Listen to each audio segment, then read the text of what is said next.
Terima kasih Tan Sri Yang di-Pertua kerana memberi peluang kepada saya untuk berbahas dalam usul menjunjung kasih terhadap titah tuanku.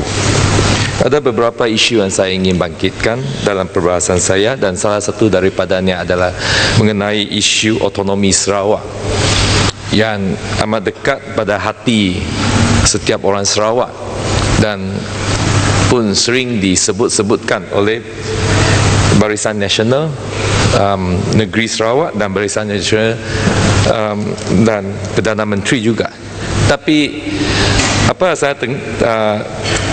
meneliti atas isu-isu otonomi yang disebut-sebutkan oleh Barisan Nasional ini hanya mengentoi permukaan saja, scratching the surface saja, dan tidak sentuh pada isu pokok mengenai otonomi Sarawak yang kita nak tuntut. Apa yang saya pada pendapat saya, isu pokok kalau kita sebutkan otonomi, isu pokoknya adalah hak atas kewangan, pendapatan. Kerana tanpa apa-apa revenue, tanpa apa-apa pendapatan, yang disebutkan otonomi kuasa ini hanya tak akan dapat dilaksanakan. Semasa nak melaksanakan certain polisi, nak minta duit daripada kerajaan persekutuan. Dan saya tidak teliti apa-apa, saya tidak tengok ada apa-apa tuntutan untuk hak atas revenue kerajaan mengenai otonomi Sarawak ini. Oleh itu, saya ingin mencadan bahawa kalau kerajaan persekutuan dan kerajaan negeri Sarawak jujur dan ikhlas nak menjalankan satu devolution of power, nak memberikan otonomi kuasa kepada Sarawak,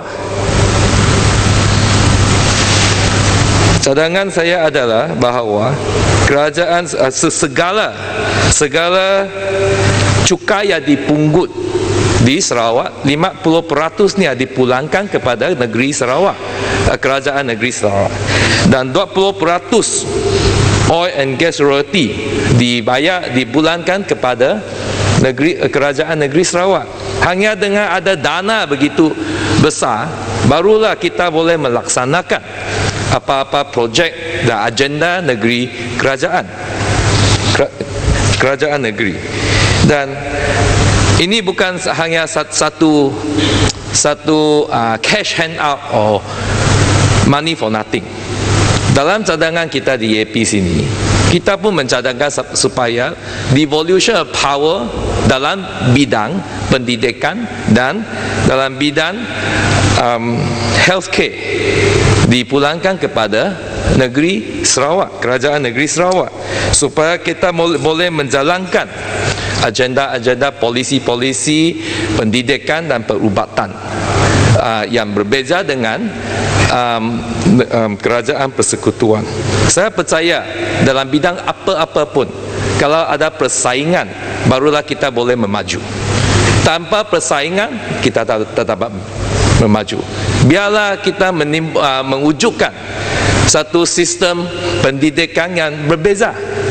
Dari sistem pendidikan negeri Sarawak berbeza dengan sistem pendidikan kerajaan pusat.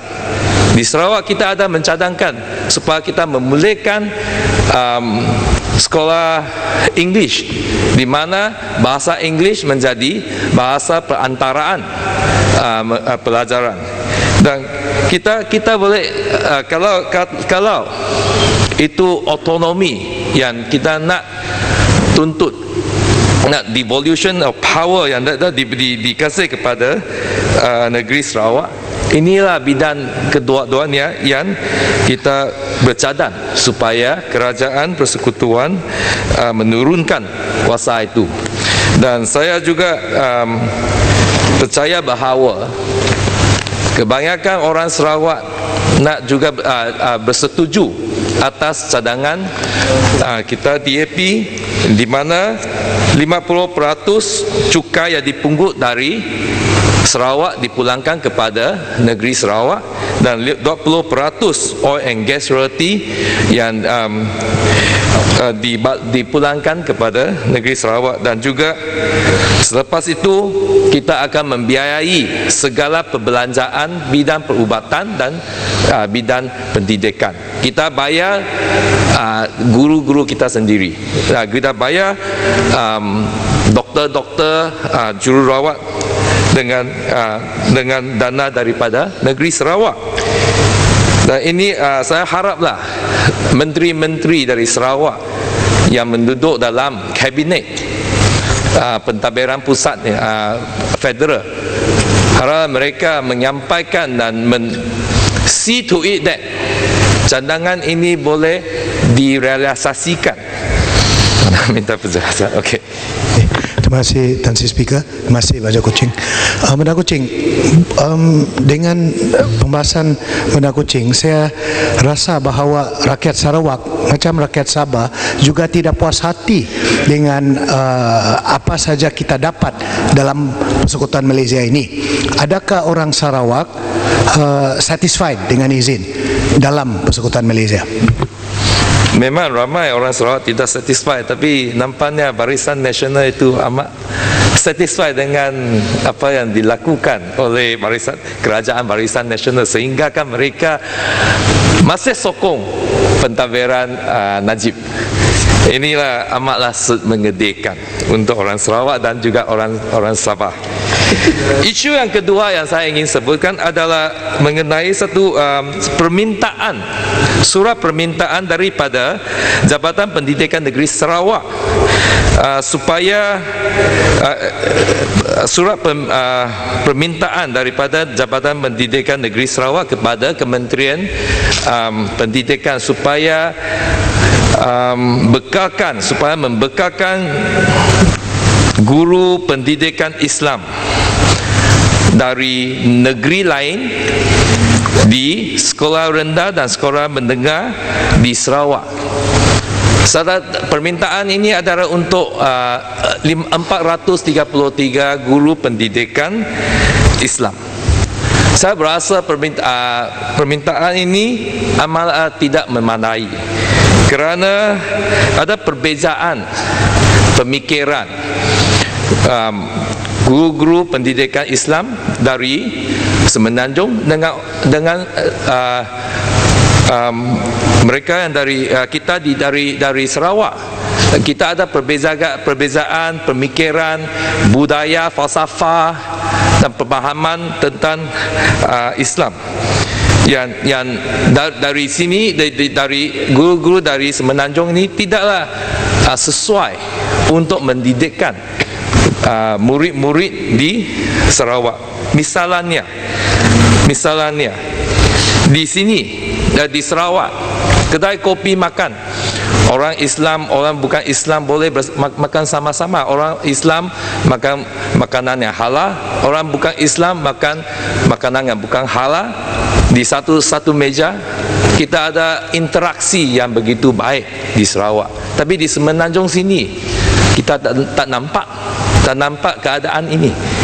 Dan satu contoh lagi, kalimah Allah.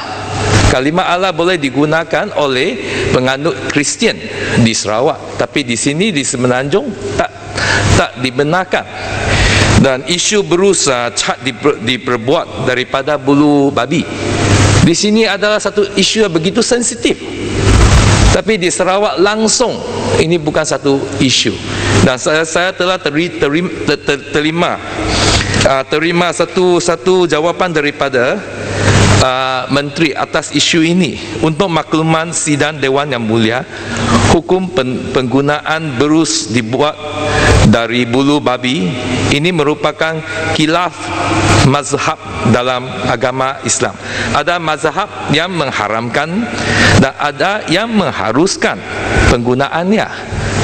Oleh itu, ini ada perbezaan di antara pemikiran orang Semenanjung sini dengan orang Sarawak.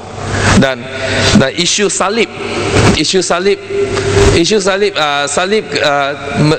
menjadi salah satu isu yang begitu sensitif, sehingga kan tak boleh dinampak oleh umat Islam di Semenanjung sini, tapi di Sarawak ini langsung satu church and mosque side by side, not an issue at all.